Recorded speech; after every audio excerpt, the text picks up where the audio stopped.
Zweig Group invites all AEC industry leaders to the 2024 AEC Small Business and Entrepreneurship Forum, the premier event for small firms in the AEC sector. Experience innovative strategies and insights on May 21st, crafted by Zweig Group's industry experts. Engage in keynotes and interactive sessions focused on recruitment, retention, and business growth. Join Zweig Group for this unique networking opportunity and take your business to new heights. Secure your spot today and be part of the AEC industry's future. Visit zweiggroup.com for more information. The Zweig Group team looks forward to welcoming you.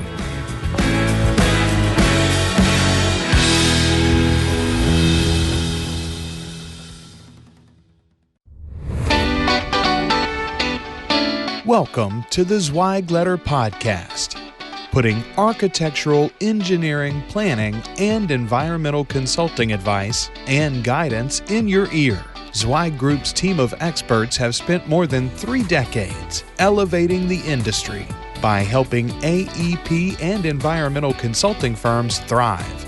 And these podcasts deliver invaluable management, industry, client, marketing, and HR advice directly to you, free of charge.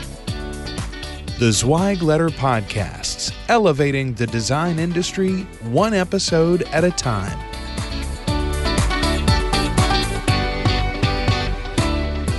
Hey folks, and welcome to another episode of the Zweig Letter Podcast. I'm your host, Randy Wilburn. I'm excited to be with you as I always am, and it's good that I haven't had a chance to record a ton of episodes for the Zweig Letter this year, but we have some great shows coming up in the future.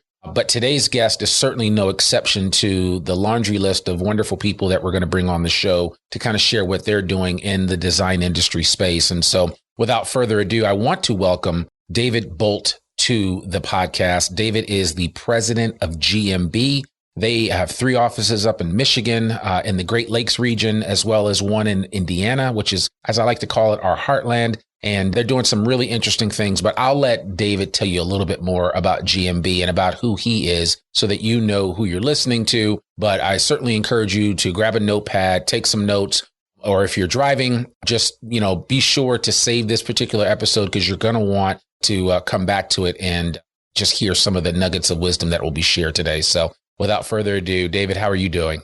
I'm great, Randy. Thanks. It's good to be here. Yeah, absolutely. So listen, we always start off right at the onset of the Zweig Letter Podcast, just asking of our guests superhero origin story, right? We all have something to share, but I would love for you to share your origin story, especially as it pertains to the design industry space. But you're always welcome to go back to birth if you want to, or childhood or high school, whatever works for you. But just remember, we only have a certain amount of time. So yeah, I'll spare you a lot of the details. So for me personally, I've always been kind of this right brain, left brain kind of an individual. I love the creativity side of life and I love the logical side of life. So architecture seemed like a very good fit from an early stage in my life. I think one of the cool things, or one of the things that's unique about me, is in my 25 years of a career now, I've been with only one company the whole time. So I started as an intern at GMB, and now I am the president. And I think from an origin story standpoint, some of the uniqueness or the coolness there is that I've been able to do a lot of different jobs in one company. And so I have got a lot of empathy for the people who are at our company because I've been through the hard stuff that they're going through. I've done the things they've done. And I think that's maybe a uniqueness that lends itself to me being okay at the job that I do, or at least trying the best that I can. Yeah, it's funny. I'm glad you mentioned that because when I was looking at your LinkedIn profile, because for some reason, I guess we hadn't connected, and then I wanted to connect with you because there was somebody I want to introduce you to. I was going back and, normally you go back and you're like, okay, they were at this company and they were at this company. And then I was just like, man, 23 years, this dude's been in one place. And it's honestly, David, it's refreshing to see that. It's not the norm anymore, and that's one of the challenges that we find in this space is how do you, within your organization, maintain continuity with your employees when people typically are moving around as frequently as they are, right?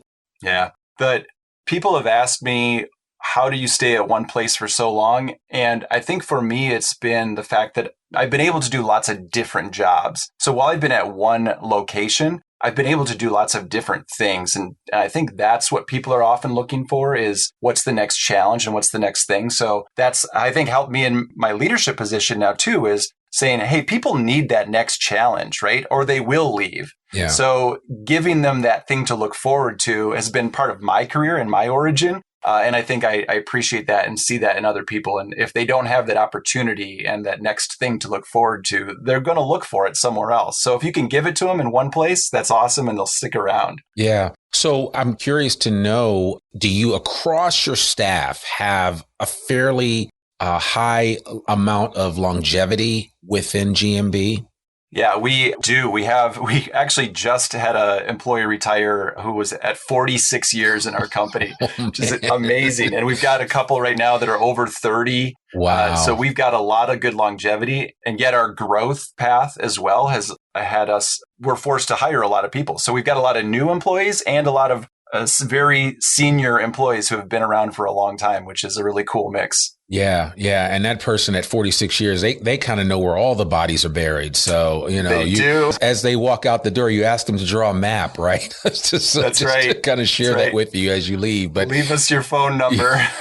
That's hilarious. So, and it's so funny because I've always found that this is one of those industries where, as long as your health is strong, you can continue doing what you do to a high level for a long time. I remember working on a project with a client of Zweig Groups, and I had gone out to visit them they were out in in LA, and just an outstanding architect, prototypical architect, black turtleneck, horn rim glasses, the whole 9 yards, just out of central casting. And he was 80 years old, and he was still one of the primary job winners in the company. And that was he had turned over the reins to some younger folks, but he did not let any grass grow under his feet. And he was like, hey, as long as I'm breathing, I can do this. And I hear that a lot from individuals in this industry. So I'm curious to know how you kind of reconcile that, right? Because, you're a young guy. I'm looking at you. You look like you just got out of high school. And that's saying something. You got some good genes there. But, at some point, you're going to want to ultimately think about passing that baton, because I can imagine that you're not like, oh, I'm just going to hold this position for forever and a day. How do you reconcile that? Yeah, that is, I think, the essence of what sort of drives us in our company and our growth trajectory, because it's really through growth that you're able to give people new opportunities. And that includes for myself too. If we stay sort of stagnant and we stay constant in our size and what we're trying to do, that doesn't give new people opportunity. It doesn't give people that mindset of a new challenge and the next thing. So for me too, it's the same thing is, what is that next opportunity? What is the next growth piece for us? Because if I can keep growing, then I can move to something different. Somebody can replace what I'm doing. It gives new opportunity for more people. And I think the cycle just continues to be very positive for everybody. So that's a big piece of our culture is how do we continue to grow and think about the future and change and flexibility and all of those things. It's a big part of who we are.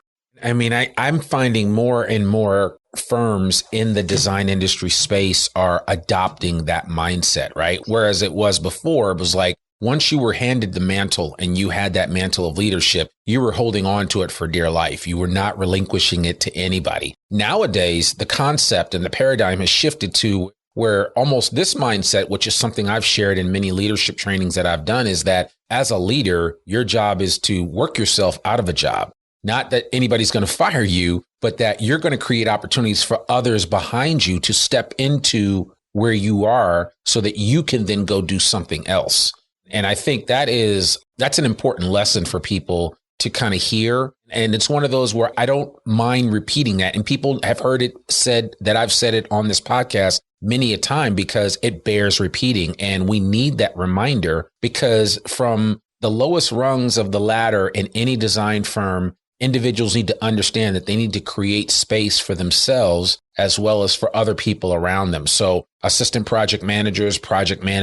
It's not that they're going to, raise somebody up and that person's going to take their role as a PM. Maybe that will happen. But if they do that, then what's the likelihood of you being able to then step into a larger role or do something else that you've only dreamed of, but because you have trained enough people and have taken people under your wings, it becomes that much easier to do that and to maybe really experience what you want to experience within your career. Yeah, that's spot on. We talk a lot about in our company this idea of an abundance mindset versus a scarcity mindset. Yeah. And if you've got a scarcity mindset, then you hoard information, you hoard projects, you hoard things because you don't feel there's enough for everybody. If you've got an abundance mindset, then everybody's got an opportunity and you can continue to move forward, which is, I think, a much more positive way of looking at the world. It really is. And when I got involved in this, just like you, I know I look young, but I got involved in this industry in the 90s. And back then it was a little different, right? I mean, it was, you only shared information when you needed to. Nowadays, with the internet and the prevalence of just me at the tip of as long as I pick up this phone, I can access any information that I need. No longer are people gatekeepers of information. And that has fundamentally changed how we operate because you're getting younger and younger people that are figuring things out faster and faster. And a lot of that is due to the digital age. A lot of that is due to the exchange of information. And as a leader, you have to reconcile yourself to that effect, right? Because it's not like it was in the 80s and 90s where you could hold information close to the vest and just only share it with a certain few people and, hope that it didn't get out. And now it's like all that information is readily accessible by everyone in your firm. Yep, that's right. We talk about that too a lot. Knowledge is not something to be hoarded. Knowledge is something to be shared. We live in the information age and we should treat it like it's a scarce commodity. And boy, the reality is we find when you start to share information and you start to grow people's knowledge, the whole organization gets better. You just have a lot of people doing a lot of great things. And as a whole, we all are doing better. So absolutely. And great. You're not only are you doing better internally, but externally when it comes to engaging with clients, potential clients, stakeholders in the communities that you serve, you are the go-to person, full stop, because people trust you. They know that you're constantly seeking ways to advance yourself and that you're always looking for a way to provide the highest level of service and solutions to the needs that your clients have. Yeah. And boy, what it builds trust too, right? This is another theme that we have a lot in our company is the idea that when you build a great team together, you have to have trust. And if you're willing to be transparent and share information, that builds trust faster than anything else within a team. So whether that's your client being your team or internally being your team, that's constantly the thing that we try to talk about is how do you build trust amongst everybody? Right. And that's key. That really is. So just to kind of acquaint our listeners a little bit more with who GMB is, tell us a little bit about the mix of work that you do. I know you guys are K through 12 specialists and you do higher education. So education is the theme of the day, every day at GMB. But tell us a little bit about how you have evolved in that space, which is, it's a tough space to be in. I have some friends that are ruling things in certain states around the country. And it seems that the design firms that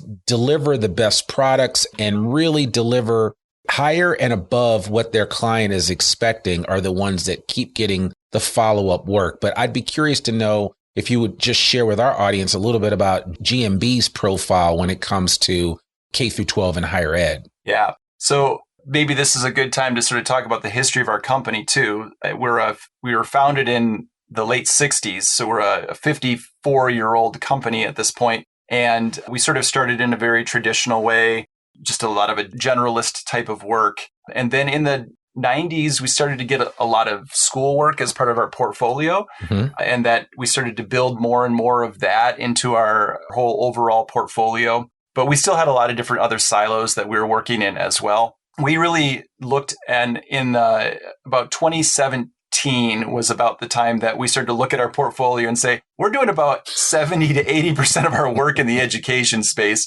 Maybe it's time to really talk about saying that that's our only market that we really want to serve and in a meaningful way. when we looked at how we delivered projects and how we were able to create relationships in the education space, it was such a meaningful space for us to work in. And the difference that we felt that we could really make in the world by creating better educational spaces was a big part of why we wanted to really say, this is the thing that we want to do as a company and the purpose that we want to give to the world. So we valued knowledge and we valued that growth mindset and that future thinking way of looking. And education was just absolutely that right fit for us to say, hey, this is what we want to do in the world and the difference that we want to make. So about 5-6 years ago, we really said that's going to become our only and total market. So we serve the K-12 and the higher ed markets, the education space. We really want to think of ourselves as an education professional services company.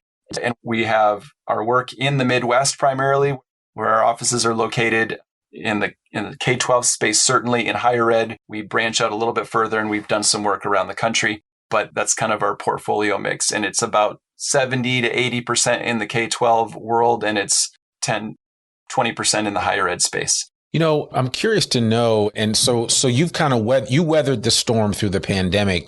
Did things taper off at all, or were you fairly steady with work because of maybe existing contracts that predated the pandemic, and you were able to ride through that wave? Yeah, we definitely were fortunate to have some of those longer contracts in the education space, multi-year projects and multi-year contracts that allowed us to get through that. But we all had that heartbeat moment early in the pandemic, especially a lot of our work is with bond referendums. And so a lot of schools chose not to or to pause their bond referendums during that pandemic phase. Sure. They just said, hey, we're not the uncertainty right now of community and the uncertainty of what's going on. We're going to put a pause on that. So we had a couple of moments where we kind of had to swallow hard and say, what does this look like for schools going forward? But we were able to get through that and come out the other side and continue to do a lot of good work. Yeah. You know, and here's a question that I got to ask you, because I know that in several states, there has been a strong move towards school vouchers. Is that going to impact the way that you serve your current marketplaces? What are you hearing in terms of the work that you're doing from a K through 12? Because I would imagine that a lion's share of the work you do is for public schools. And so how will some of the school voucher movements that we're seeing across the country in many states, how will that impact the way that you guys work and interact with your clients? Yeah, that's a great question. We definitely have our ear to the ground on that one right now. That is a big movement going on. And I think you've correctly identified a lot of our work is in the public school space. There's a couple of things I think that sort of we are looking at or thinking about. One is, how do we continue to look at alternative funding methods and different ways for schools to be able to do good work and do renovations and do some strategic building projects that maybe don't rely necessarily totally on bond referendums. Yeah. So I think that's one piece of what we're trying to look at, maybe what is coming in the future and how do we look at different funding methods. The other thing that we talk about in our company a lot is the Simon Sinek Infinite Game. I don't know if you're familiar with that book. Absolutely. Yeah. It's a great book. It's a great book. It is. And it's really influenced us over the last few years about thinking that long-term, long game about what we do. And how do we continue to really think purposefully about what our mission is? And so if we talk internally about our goal is to make sure students are educated and we create a better future and a better life through education, then it's got to weather these types of political movements. I think Simon Sinek talks about that, right? That these infinite games can weather the different types of political movements that happen. And I think we just have to sit there and say, we're willing to be flexible. We're willing to pivot. But in the end, we still believe that there are students that need to be educated. Yep. We still believe that education is the best way for the future of our world. And so how do we continue to serve that in a meaningful way? So we keep our ear to the ground and we look for those pivot moments. I think in the public school sector, like the idea of where our alternate funding is a big piece of that. And then, in some of the private school sector, we definitely serve those schools as well, too. Yeah. And I'm glad you mentioned that, because I think sometimes people are totally held hostage to, the motions of politics in our country, specifically when it comes to business, right? But there are a lot of companies out there across different verticals that are successful regardless of who's in office. And I think a lot of that success is breeded from staying focused on the most important thing, right? Not allowing you to, be out there like it's like squirrel, all of a sudden, every time there's a shiny new object, you're running towards that, but staying focused, like you said, in offering a good service for a client day in and day out. And over time, like they say, you're known by your fruit. So whatever you're good at any time, whether it was 2008 or 2019 or 2022, you're still going to be good at. And it's just a matter of holding steady, even through some of those ups and downs that, we're inevitably going to go through as individuals, but especially as organizations and businesses. Yeah, that's right. Yeah. So, I think it's important. But so tell us just a little bit about how I know you have some unique structures. I remember when Jamie Claire, I was familiar with your firm, but not familiar. And Jamie Claire, shout out to Jamie Claire, said, this is somebody that you need to talk to. You should bring them on the podcast because they're doing some interesting things. But I'd love for you just to kind of share a little bit about the organizational structure of GMB. And this is where some of the folks listening may want to take some notes. And I've heard some of what you've done in past guests, but I'd love for you just to kind of spell out why you have found such success with your organizational structure at GMB. Yeah. So this, I think, stems from back to that question of what is my origin story?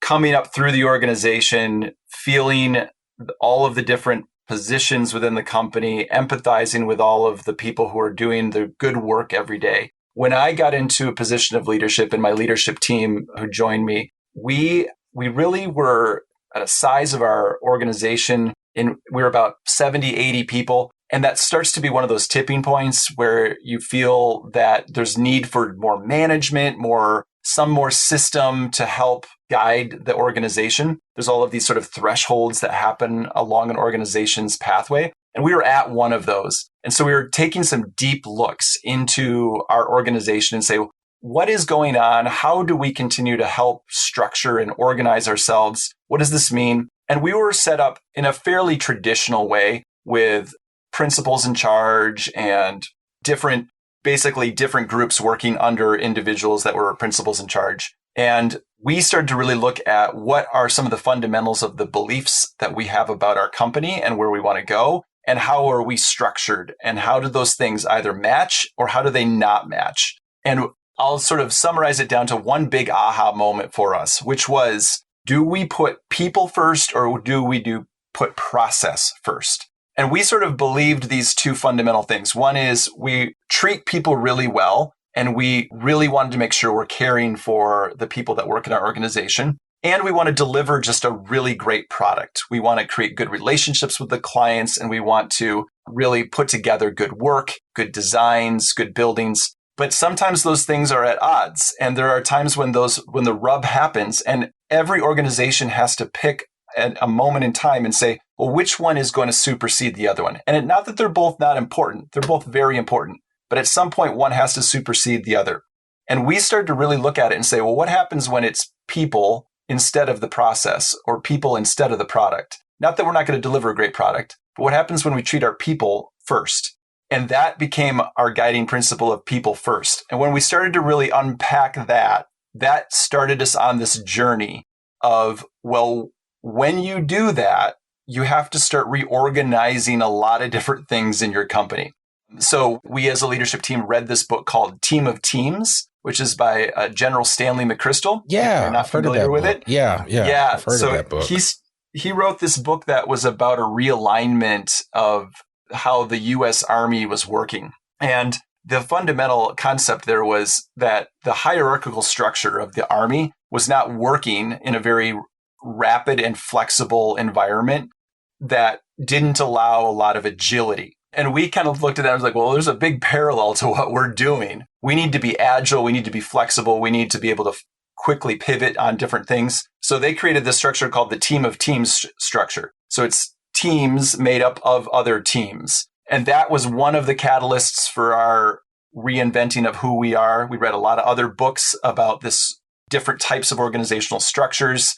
And we decided that we were going to really look at this team of teams model, which is a team-based structure, not an individual hierarchical structure. So there are teams that have responsibility, but we don't give power to individuals within the organization. And so you don't report up to a manager. We have a lot of autonomy within our organization, a lot of empowerment of individuals within the organization. And we've really created a whole system and a structure around this people first team of teams model. And as you can imagine, that journey really started a whole bunch of dominoes for us. Yeah. And I'd say we're still on the learning path of what that means. But it led to a lot of different other decisions along the way and a lot of different restructure and a way that we think about ourselves in a lot of different lights, including during the pandemic and how we went flexible and how it led to a lot of thinking in that regard as well. When you say flexible, do you mean in terms of how people worked and where people worked? Yeah, that's right. So everybody was sort of forced into this flexible working environment during the pandemic.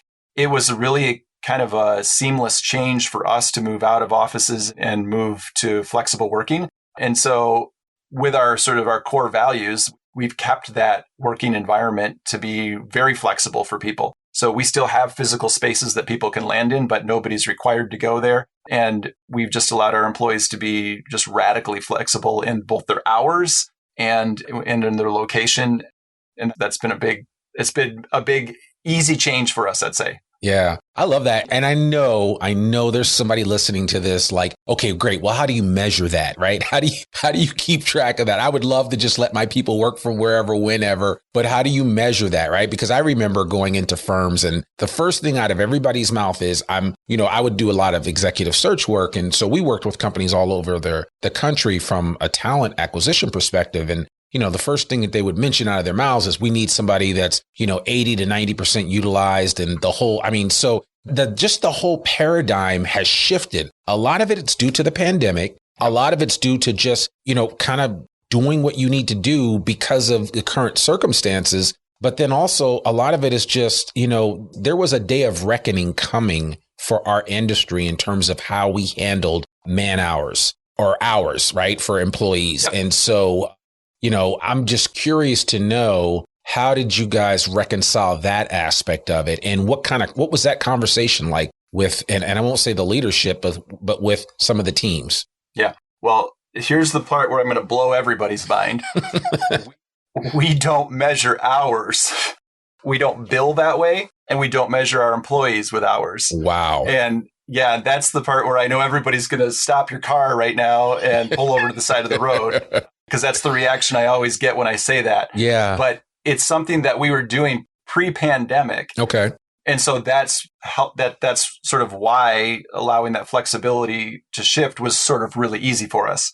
So you hear a lot right now about this concept of let's measure the outputs, not the inputs. And that is something that we've always sort of talked about, not maybe using those words. Those are sort of newer language that I hear now. But we used to talk about, we look at the deadlines and that we measure to the deadlines. So right. If you're making the deadlines and you're getting the projects done and they're going out the door, that's the thing we care about the most.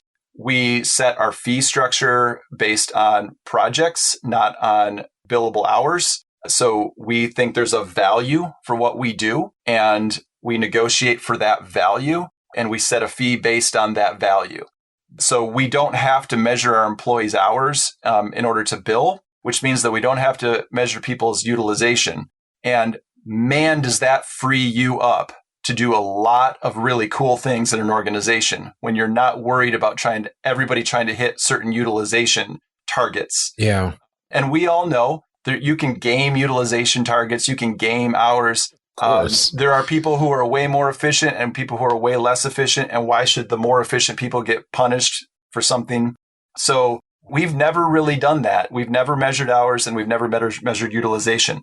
And it's a cultural thing. And so people might ask, okay, well, where does accountability come in? And that's where a strong team-based structure really has to be the governing item for how do you hold people accountable? because it doesn't mean that you're not accountable to somebody, and it doesn't mean you don't have to be responsible to do something. But when your team, the people that you trust the most and the people that are going to look you in the eye every day, when you're letting them down, that's way more powerful than some manager saying, hey, you hit 78% utilization and we really need you to hit 80. It's a human reaction, right? Versus sort of a mechanical reaction. Sure. Man, you're kind of blowing my mind right now with this. So, okay, what has, or how has your conversation been with your clients when you explain that, right? Because I can imagine, I mean, I get it on inside, in every company, we can have that conversation. What is it like when you manage the expectations of a client on a project? When they're like, we want you to throw everything in the kitchen sink at this project because we need to get it out the door. And then you tell them, oh, that's great. We can definitely do that. We just don't focus on billable hours. Our goal is to just get this job done, and we will do it for you in an expedited manner.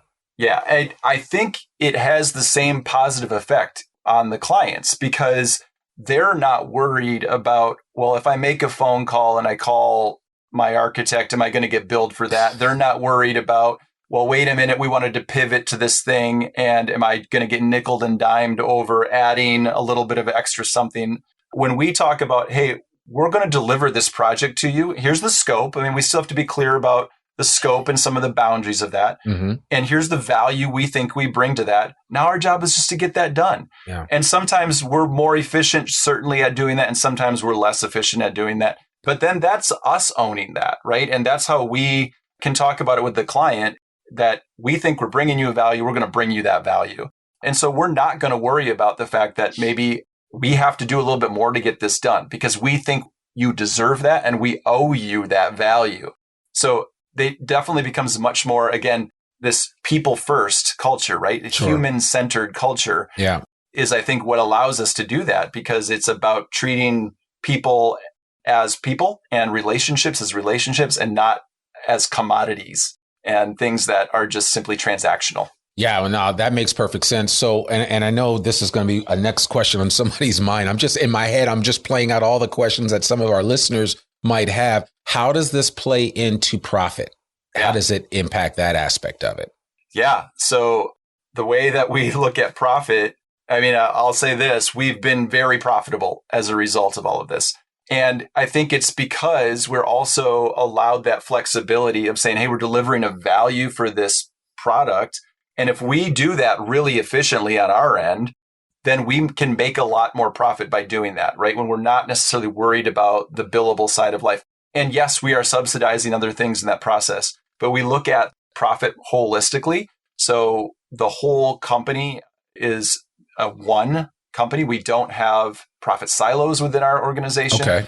We don't look at individual projects as silos as well, which allows, again, everybody to sort of free up and think about delivering good work and not be so concerned all the time about those things. When you're freed to not worry about the things that we say, hey, that's secondary. The primary thing is create a great relationship, create trust, create a great team, deliver a good product. When we put those things first, it's amazing how much the human spirit will deliver good things as a result. Wow. So, man, okay, that makes perfect sense. I hope some of our listeners pick that up because I heard some very clear examples that were laid out there. One of the things that you guys were able to institute just right before the pandemic was that you set yourself up as an ESOP, which kind of makes sense given how you're structured, right? Because it's like, this is, we rise and fall together. Rising, as Chad Kleinens would love to say, a rising tide lifts all ships. All of our ships are going to either rise or fall together, not, individually. So you decided to, in 2019, I guess, was to become an ESOP. What was that journey like, and how has that played a role for you as you move forward? Yeah, that has been a great part of this journey. Like I said, when we started to go down this people first path, the dominoes started to fall, and there was a lot of other things that sort of bubbled to the surface. And a big one pretty quickly that came up was ownership of the company. Yeah. How does that work when you're talking about a team environment, when you're talking about, hey, we're all in this together, we're all working hard together. How does an ownership piece of that work? And so we did a long examination of a lot of different models of ownership We were, again, a sort of traditional model where we had 15 of our principals who were the owners who owned the company, all owned various different share pieces of the company. And so as we looked at it, we said employee ownership is really a great model for us. And there are others, but for us, it was the right thing at the right time to say, we're going to go down this ESOP path. And so it was about a year process of going through a lot of the legwork and the background and getting all the parts and pieces to fall into place and transitioning that. And we're a really, I think, a unique or a weird example of an ESOP, because a lot of people use the ESOP as a way to transition out retiring owners from the company, which is it's a great use of an ESOP to do that. We didn't do that. As you can see, I'm a pretty young guy. I'm going to be around for a while yet. So for me to transfer ownership of the company into an ESOP at this stage of my career is sort of unheard of. It's kind of a unique aspect of that, but it's based on this belief of people first and the company being together and unified as one. So that was a really fun thing. It was really cool to announce to the whole company on the day that we decided to do it, that it was finalized and everybody stood up and cheered, and it was fantastic. We went 100% ESOP on day one, so we didn't transition it slowly. We said the whole company belongs to all of you on day one. That's called ripping the Band-Aid off. We did. We jumped into the water, right? Just 2 feet straight in. Right. I think the biggest thing I would say that has been a positive result out of transitioning to an ESOP is the ability to really say the proof of what we're talking about when we talk about these concepts of it's people first, it's all about you, we're all together. That the proof sits right there, right? The proof is right in the pudding when we say, look, this company belongs to you and the profit that we make belongs to you. Yeah. And we all benefit when we do well. So there's no point in gaming your hours. There's no point in trying to manipulate the system because we all lose as a result. You're not, messing with somebody who is kind of this mysterious owner that I never see. It's about you. And so that ownership really becomes a tangible thing on a daily basis. Yeah, I can only imagine. So you've had a couple of years of ESOP experience, if you will. Yeah. What has been the verdict so far in terms of, people seeing, wow, this is the actual benefit of being in an ESOP? There's being an early on ESOP. For those who have gone through that, it's sort of hard at the beginning. Yeah. Because you're really working your way from a ground zero. So the real true value of it is something that is a future value. And so one of the things that I think if there's a sort of a lesson in this or something that we continue to learn, you're really putting a lot of value in people's futures, which is hard for some people. And especially in the last couple of years during the pandemic, things have been right at the forefront of people's minds. Inflation this past year. And so it's sometimes hard to say, okay, yes, but don't forget, you're also getting this future benefit. And people are thinking, well, yeah, but I got to pay my bills tomorrow too. Right. I think there is that tension that sits there, but I think the benefit that I think we definitely see is this constant being able to remind people that yes, this company is all about you. So the decisions that we're making collectively, we're making together, and the things that you do every day affects you directly. And I think people do feel that. I think they do recognize that. Yeah. No, I mean, that makes perfect sense. And you're right. I mean, it gets back to what you said earlier about Simon Sinek and the infinite game. I mean, you're constantly, it's long term, right? It's not, I always tell my kids this, it's like slow and steady always wins the race. I mean, it's not. And the crazy thing is, even in business, like we do in life, right? We're constantly looking at ways that we can shortcut things. We want that microwave result, and none of that lasts, and that's just kind of the reality of it. And especially in business, you've got to be willing to run a long race in order to see, how things pan out. I think the interesting challenge with this approach will be with the younger generation that's coming on board, right? The Gen Z. And then next, what's about to be Generation A. I mean, there's, each generation presents its own subset of not necessarily challenges, but I would say more opportunities for how you address them and manage their expectations about what they can expect. Yeah, that's right. And, I think there's a value system in something like an ESOP that does resonate with that generation, even if they don't necessarily see those immediate benefits. And I think it's hard sometimes because they are sort of looking at the shopping list of places that they can go, and they're really looking at a lot of different aspects of what those benefits are. And the convincing people that a long benefit is a good thing is kind of hard. But saying things like, hey, this is one of the ways that we create more equity and wealth in our country. This is a way that we create purpose for a lot more people, and really saying, hey, look, this is a belief system that this company believes in.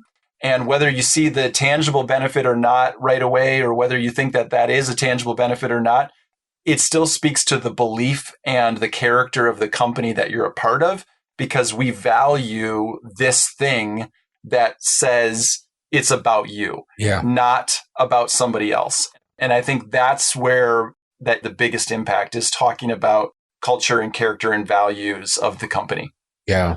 Well, and I'd be curious to know, as I'm listening to you talk, and I mean, just this whole people first mindset, how has that actually played into, this whole concept of retention, right? I mean, recruitment's you talk to any leader in any design firm across the board, their biggest challenge is finding good talent to fill the roles that they need to fill. And then not just finding them, but remaining relevant in their eyes and keeping them so that they're not walking out the back door.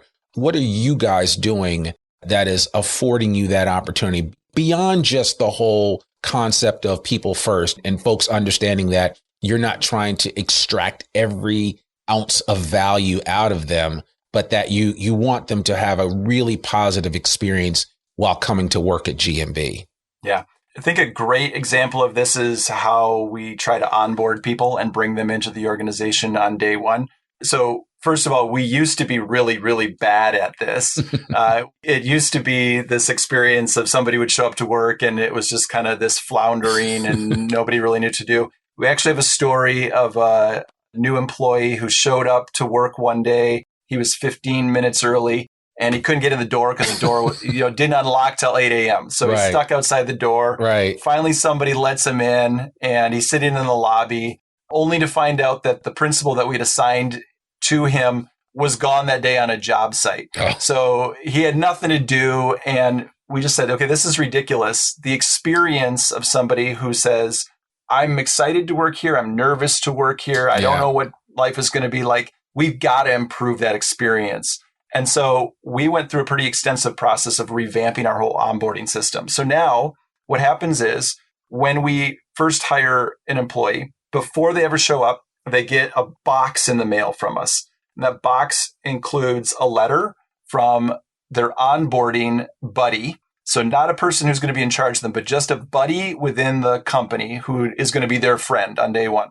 And it's got a letter from them saying, hi, excited. Can't wait to meet you. I'm going to meet you at the door at 8 o'clock. It has here's what to expect on day one. And we outline, here's what's going to happen at exactly, 8 o'clock to 9 o'clock. You're going to meet with this person and talk about these things. From 9 to 10, you're going to do this.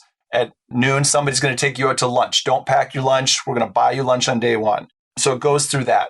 It's got a little, GMB swag in there. So they feel like they're part of the club already. Got to have the swag. Got to have some good swag, a water bottle or a t-shirt or something. And then we have a GMB 101 booklet that we give them, which is all about the unique things that make us what we feel are different. And so it starts to outline some of these unique things we're talking about. Like we have a team of teams model. We're an ESOP. Here's some insider lingo that you might not encounter in your first experience here. Because all companies have those too, right? The little acronyms that we use, little code words, and everybody knows what those mean, except for the new people. So we really try to make it an easy day one. When they get here on day one, then their onboard buddy meets them, and then they get a scavenger hunt checklist for their first week. And that they've got to go around and do a bunch of different things. And that helps them meet new people, acclimate into the systems, try out their hands on some different activities. And that really gets them involved and right away involved within the organization. Then we do a whole bunch of other things too. I can keep going. No, well, I mean, it's not, all the things. I love the fact that you're not leaving any stone unturned. And, there is sometimes a lot of buyer's remorse that happens really early on in the recruitment process once somebody has joined your firm. And I think, just what you're laying out, I know in some people's ears, it may sound, that just sounds like overkill. That's just too much. We just take our folks out to lunch. We put a fleece on their desk and we give them their computer and their work pass to get into and out of the office. And that's the extent of it. And, you spent so much to get the person on board. You might as well spend a little bit more to really make it a unique experience. And I can tell you the folks that I've talked to that have joined firms that I've recruited for that have had really positive experiences, all of their onboarding was tight. Everything was integrated. People knew what was going on. It was never like, who are you? You're starting today? Oh, I had no idea. That's like the most deflating thing to do once you signed on the dotted line to join a company, to only be told, oh, you didn't matter enough for anybody to get notification about you coming on board. That's just... And, I get it. Sometimes people are just super busy, but I've always told people to over-index in that area when you're recruiting, over-index in the area of really building a strong foundation right from the start, because you only have one chance to make a really good impression. Yeah, I totally agree. And that has just been, I think that's been a game changer for us as far as getting people on board. The other thing then that we do to continue to work on those relationships throughout the life cycle of anybody within the organization. So this is another one of those things that the freedom of not having billable hours or utilization allows us. We have what we call our pods. So a pod is a group of 8 to 10 people who are all part of the little group, and you're assigned to that from day one, and you continue that throughout your whole journey. And their whole goal is they meet every day for 15 minutes and just talk about their life. It's nothing more than just, hey, how's it going? Where's life at? What'd you do last night? Anything you're looking forward to today? Any work concerns that you've got? These aren't project teams. These aren't discipline teams. These are interdisciplinary mixed teams, generational mix, geographically mixed teams. And they're just 8 to 10 people. And it's all about creating relationships and creating trust within the organization. And they meet for 15 minutes and talk about a whole variety of things. They play different games. The pods will get together and do little competitions against each other. But it's just about culture building. And that's the only thing. And we spend every day, 15 minutes, the whole organization just building culture and trust amongst our teammates.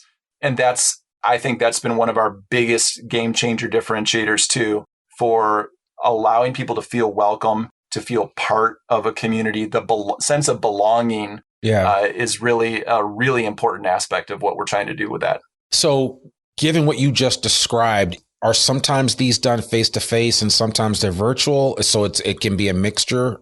Yep. Okay. Yeah, it can be a mixture. And the really cool thing is, before the pandemic started, or when I should say this, we were in one office primarily for a long time. And so there was all face-to-face. And then we started to add these other offices. And we had to figure out quickly, well, how do those people mix in? And so this whole idea of hybrid, before hybrid was cool, was part of our organizational culture. So this is a face-to-face, virtual, whatever it is, mixing of people. It's just to get to know each other a little bit better. They stick together for about 1.5 years. Yep. And then we switch them out, and then you get assigned to a new team. I love that. It's almost like graduating from one grade to another, right? As far as that's concerned, a grades in relationship, because you've established it, you've had a chance to really build and get to know somebody, and then you get put on another pod so that you can meet a whole new group of people. I think that's an interesting. That in and of itself is a really interesting dynamic that you guys are introducing. So I hope somebody listens to this and steals that idea. Take it for their own benefit. So, man, listen, I could talk to you all day, David, on this. There's just so many good things that are happening. I have one specific question that I did want to ask you about your work, and specifically on the higher ed side of things. And then we'll find a landing spot, and certainly we want to get your contact information, because I know there's some people listening to this that are going to want to connect with you. But what are you seeing with some of the changing dynamics in higher education, and how is that impacting how you do education work in that space specifically, right? Because I think, you mean, where we'll see, like where I am here in Northwest Arkansas, there's a big move to upskilling, especially for kids coming out of high school. There's this whole movement of, well, maybe you don't have to go to college. And so our community college is actually outstanding. That's up here in WAC. And I'm just curious to see what you kind of are reading in the tea leaves when it comes to serving the needs of higher education. And are you seeing any pullback at all in that space, or is there a modification of how they're doing things? Yeah, that's the $10 million question right now. It's a great question, Randy. A lot of the trends that we are seeing are similar to what you're talking about. There's a lot. So one of our biggest clients is Ivy Tech Community College in Indiana, and they are just investing so much in this technical career aspect of the work, that automation and robotics, manufacturing. I think there's a huge future in that. And so pivoting to those types of skills, I think, is a huge thing we're seeing. We're seeing it even in traditional 4-year liberal arts colleges, is they're adding these more technical or manufacturing type programs within their 4-year college. So we definitely see that. I think the other thing that sort of we are seeing is the value of college is not just about this idea, can I get the knowledge, right? Because it is sort of ubiquitous and they can get it in a lot of places. But it is about this idea of community and relationship building. So we're seeing a lot of our college and universities investing in how to build community within their campuses and building places and spaces that are meaningful for community to come together. And how do they really engage with not just even their small community, but the community that they're part of as well, right? And so I think they're seeing their value within the world as something that maybe needs to broaden beyond what they traditionally just thought of as the Socratic method of bringing students onto campus and dumping knowledge from the professor's brains into the students, and understanding that it is more about people and relationships. If that's the theme that keeps coming up here today, right? It's how do we build community? How do we prepare humans to be awesome in this world? And then how do those campuses interact with the larger communities they're part of and provide real value, whether it's in arts, whether it's in sports, whether it's in these other types of activities. So they can become these centralized hubs for communities that I think are beyond just this learning and knowledge transfer. Yeah, and it's funny, I see that because I'm literally steps from the University of Arkansas, which is our land grant institution here in Fayetteville, up in the northwest corner of the state. And I've seen exactly what you're describing. I'm seeing that being implemented in a lot of locations throughout the campus where there's just gathering places for people. And there's just a movement in general. Our library just had a brand new expansion, and one of the areas of that expansion is called the Gathering Glade. It's just this idea, and it's multi-purpose. It's outdoors. It has this kind of outdoor theater feel, but it can be used for a multitude of things, from yoga to a cocktail reception to just a kids get together to you name it. It can be used that way, and I think that in and of itself, in universities, if there is a focus towards that, then it would require, really good design professionals to kind of help utilize the space to its highest and best use.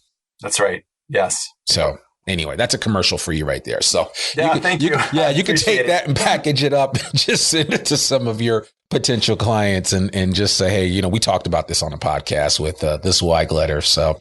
But man, David, this was really enriching. I could go on and on. I mean, we're almost up to an hour now. Before you know it, we're going to be in Joe Rogan territory. So in terms of a long podcast, but this is definitely was well worth the time and the effort. And I want to thank you personally on behalf of Zweig Group and the Zweig Letter podcast for just taking time out of your schedule to just kind of share with us what's going on in your world, what you guys are doing at GMB. For those that are listening, can you just kind of share what's the best way for people to get in contact with you? Yeah, probably the best way is to message me on LinkedIn or connect with me on LinkedIn and message me there. That's probably the easiest. I mean, I can share my email address too. There's nothing secret about it. I'll put that on the show notes so people have it, and I'll also put on your LinkedIn profile on the show notes so people can connect with you. Please connect with David. Introduce yourself. Just tell him that you heard about him on the podcast, and you can certainly chat him up and see if there may be some ways for you to connect. And I actually have a couple of people that I want to introduce David to because